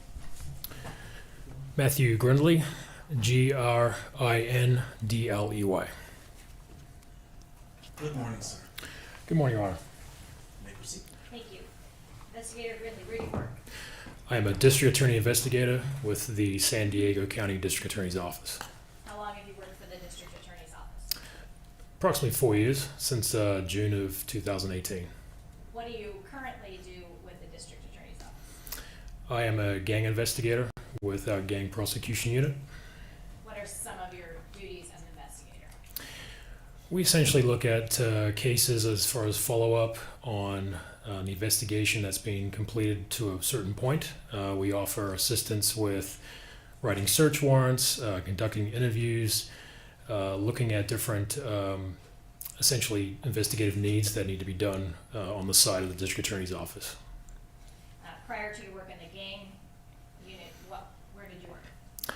I was in cold case homicide with the district attorney's office up until August of 2021. Prior to your work in the District Attorney's Office, what was your employment? Prior to the district attorney's office, I was a homicide detective with the Oceanside Police Department's Crimes of Violence Unit. What about, how long were you with Oceanside? From 2013 up to 2018. Prior to that, what was your employment? I was a police officer with the city of Chino, which is in San Bernardino County. I was a police officer there. Prior to that, I was a police officer with the Las Vegas Metropolitan Police Department in Nevada, going back to 2006. So, how long have you been a police officer or a peace officer? Approximately 16 years. Do you have some areas of particular expertise that you utilize as a district attorney investigator? Yes, not only as a district attorney investigator, but going back to approximately 2015, I started reviewing cell phones and social media investigations as far as what information's out there. That included phone calls, that included social media activity, Google information, Apple, iCloud material, and that's something that I regularly pursue and also teach other investigators here in the state of California. Can you give just a brief description of kind of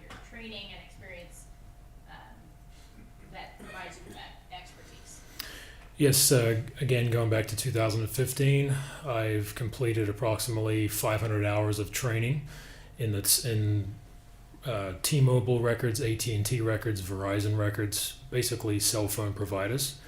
Also, Google account information as far as what information is available, along with Apple iCloud information, Yahoo information. Really, essentially, technology investigations is what I've been doing continuously for approximately 8 years.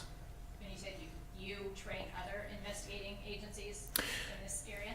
Yes, I'm a certified digital technology instructor for the state of California, commissions on peace officer standards and training. Were you requested to assist in an investigation involving May Millete sometime in 2021? Yes, I was. And when did you become involved in the case? I was assigned to the investigation April 8 of 2021. And what were you tasked with doing? Initially, I was tasked with reviewing or looking for information such as subscriber information, call detail records, any information that had led to looking for really any loopholes in the case regarding the disappearance of May Millete. What was the first thing that you did when you were assigned to the case? First thing is I contacted the case agent, Detective Vicente, and I requested the T-Mobile phone records that had been obtained through search warrant by the Chula Vista Police Department. And were those call detail records obtained by Detective MacGyver? That's correct. And what were the dates of the call detail records for that first one? For the first warrant, it was early December through late January, January 27th of 2021. When you say early December, was that 2020? That's correct. What did you determine when you examined those cell phone records? Or what were you looking for? I was looking at the call patterns as far as who was calling who. I was looking at activity on the different accounts. And so I was looking for the last time that the phone number was assigned to May Millete had any activity on it. And what did you determine? I found that the last transaction regarding May Millete's account ended on January 8th, 2021 at 1:25 in the morning. Tell us a little bit about that. So this transaction is what's called timing advance data, and this is information that is generated through data transactions on the phone.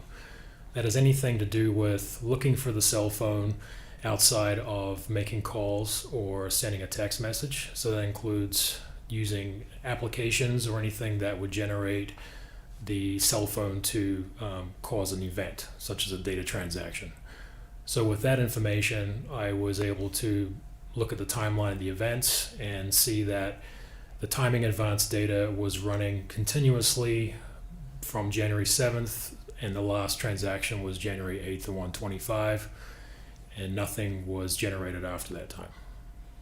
What does that mean in layman's terms? That means that either there's a few options. Number one is that the cell phone battery could have died. Number two, the cell phone could have been destroyed. Or the third is that the cell phone was turned off. Either or, it does put together that it loses connectivity on the network. And looking at those records through the end of January 2021, were there any other transmissions from that cell phone associated with May Millete? No. Did you determine the last reported cell phone activity in those records? I did. It was January 7th, 2021 at 5:48 p.m. I'm sorry, what was the question again? It was the last reported cell phone activity for the phone associated with May Millete. I guess I'm confused. Cell phone activity is different from the transaction. Yes, and I think we'll get into that. If Your Honor would allow me, I think then I can set up the ability for this investigator to explain the distinction. Okay. What was that last reported cell phone activity? It was a outgoing phone call from May Millete's cell phone number. And was it outgoing or incoming? It was an outgoing phone call. And who was it to? It was to a number that we later identified as Alexandra McIntosh. And about how long was that phone call? 10 minutes and 20 seconds. How did you determine who that phone number belonged to? Using trusted law enforcement databases, and also I made contact with that phone number, and I identified the person that answered the phone, or at least called me back, as Alexandra McIntosh. And who is Alexandra McIntosh? She is a family law attorney in the city of Carlsbad. What was the time of the call again? The time was 5:48 p.m. January 7th, 2021. That's correct. Can you tell us now, you mentioned earlier a last sort of transmission for the phone at 1:25 in the morning on January 8th. What is the difference between that particular time and this phone call? In other words, what's the difference between those kind of two data sets? Sure. So the difference is that you have a call detail record as a file, and that contains only text messages and phone calls that were either made or received for that particular phone number. There's additional files that are provided or retained by T-Mobile and the other networks or providers that is strictly data sessions. And a data session is what prompted the last activity of being 1:25 in the morning of January 8th. So what would be an example of a data session? Example of a data session would be if I was using a application on my phone, such as Snapchat or Instagram, Facebook, YouTube, anything that's creating data. So any type of data usage is recorded as an event from a cell tower that goes back to the provider network, and that is recorded on a file that if we requested it, we would be able to obtain data sessions showing timestamps. So if I make a phone call, that would generate some sort of record in my call detail record. That's correct. But if I then finish that phone call, drive down the street, and I have my phone on with some applications on my phone, would I then generate some of these data sessions? Yes, it's essentially a passive data session. So you don't sometimes you don't actively have to be using the phone, but it's still generating data. So for example, when you maybe wake up in the morning and all of a sudden your work email has a lot of work emails, they've been pushed through your phone throughout, in the morning or maybe after going to sleep, would those generate those data sessions? Essentially, yes.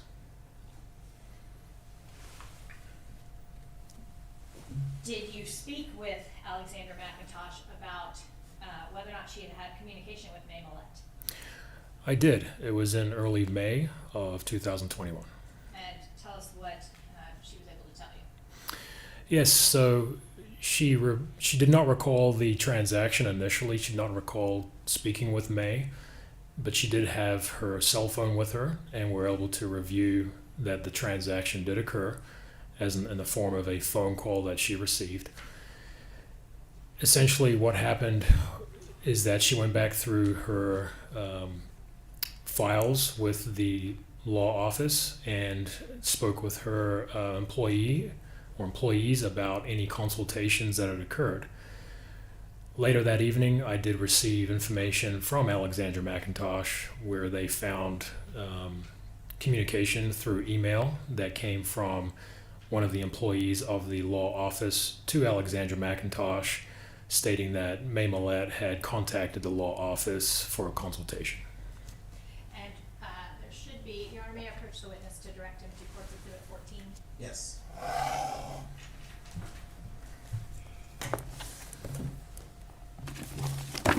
Showing you Courts Exhibit 14-1, do you recognize what's in that exhibit?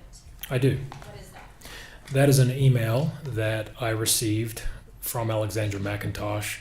It is the original email that was sent from the law office concerning May Millete. And this was from someone by the name of Renee J.D. Arm to Alexander McIntosh, January 6th at 12:42 p.m.? That's correct. Okay. And provided the name of a potential client, her name is May Millete, with a telephone number. Correct. Okay. And then was she able to provide you with another email with regard to her communication with Ms. Millete? Yes. What was that? She said that she had spoken with May Millete on January 7th and that she was currently in the process of filling out paperwork and would be in touch. And she provided you a copy of that email? That's correct. And who was that email to or from? From Alexandra McIntosh. Essentially, the prior one was from Renee Robinson, who was the employee from the law firm. And showing you 14-2, do you recognize what's up on the screen to be the same exhibit that's in the binder in front of you? That's correct. And what is this email? That is showing the email that I received that originally came from Renee Robinson to Alexandra McIntosh on January 7th at 5:58 p.m. And that would be consistent with the approximately 10-minute phone call with Ms. Millete on January 7th? Correct.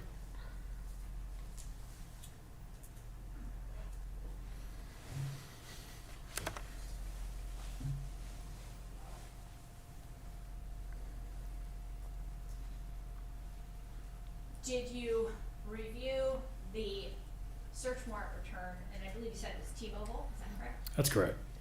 For additional phone numbers? I did. Who were the other phone numbers?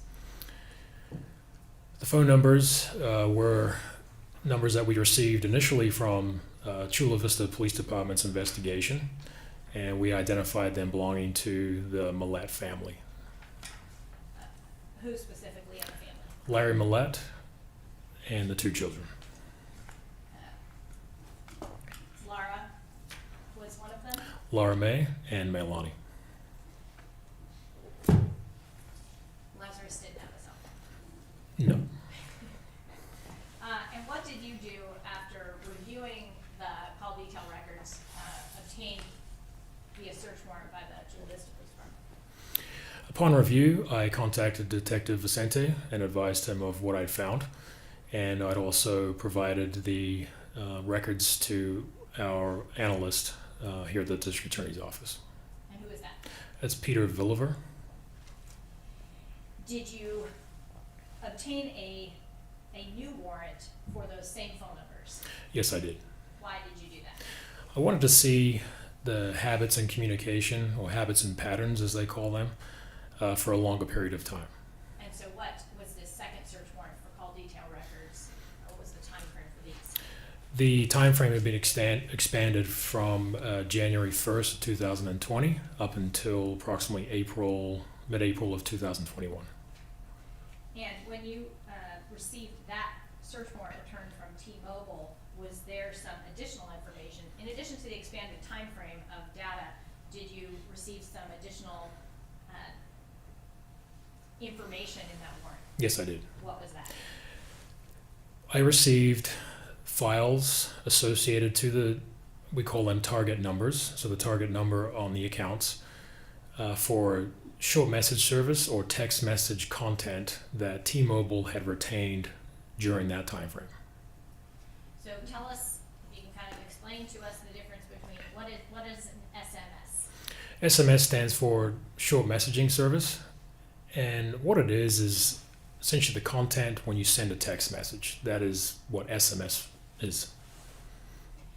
Would that include then if someone is sending an iMessage from an iPhone to an iPhone? No, it would not. So the records coming from T-Mobile include these SMS messages. They would only include text messages that weren't captured by iMessage. That's correct. And were you able to determine the last SMS message either sent or received? Sent, let's start with, the last sent by the phone associated with May Millete? Yes, January 7th, 2021, at approximately 1:11 p.m. And who was that to? May had sent a text message to a person we identified as Rick Lincoln, a family member, saying, "Thanks, Rick." And that was the last SMS content. And do you know what the message essentially was that she was responding to? The phone number that was associated to Ricky Lincoln was reaching out to May. It appeared, really just to sum it up, it was that he was reaching out to her, checking on her, see if she's okay, and that's when she responded, "Thanks, Rick." Did the phone number associated with May Millete's phone send any other SMS messages after January 7th, 2021 at 1:11 p.m.? No. And who do you know Rick Lincoln to be in relation to Larry Millete? They identify him as Uncle Rick, who is on the defendant's family.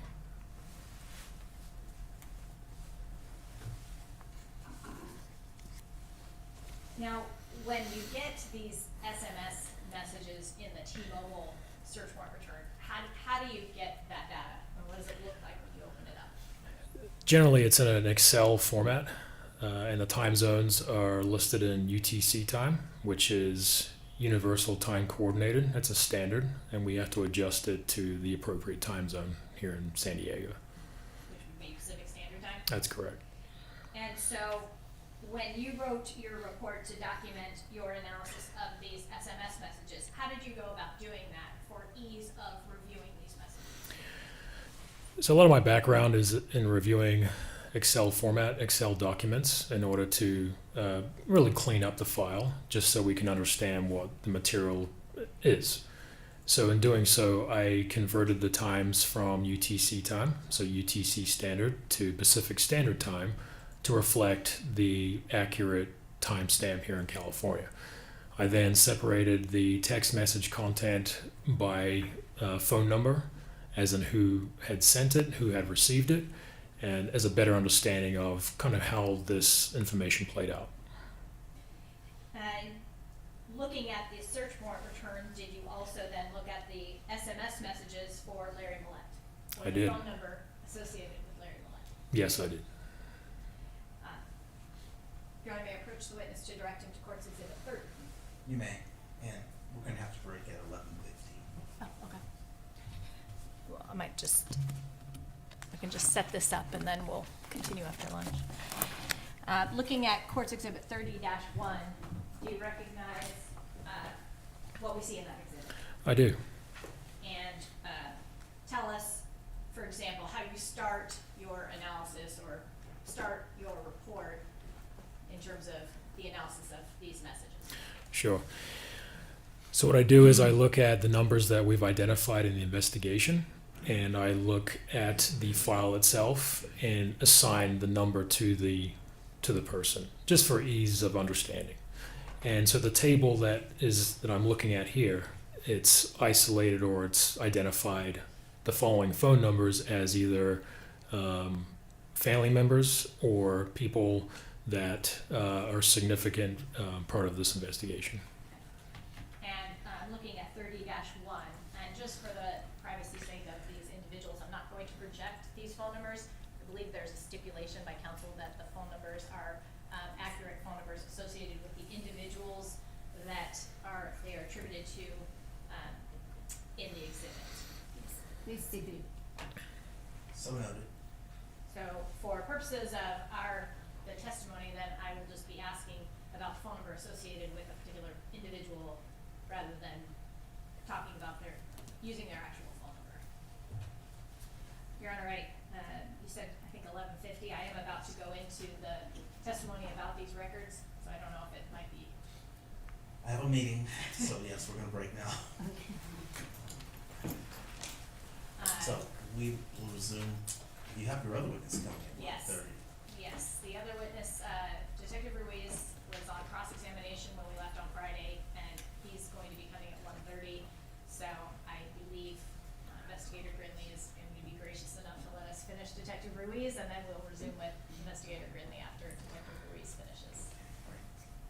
finish that tomorrow? might be 11:45, 1:45 or late, but I'm sure you'll be in touch with business.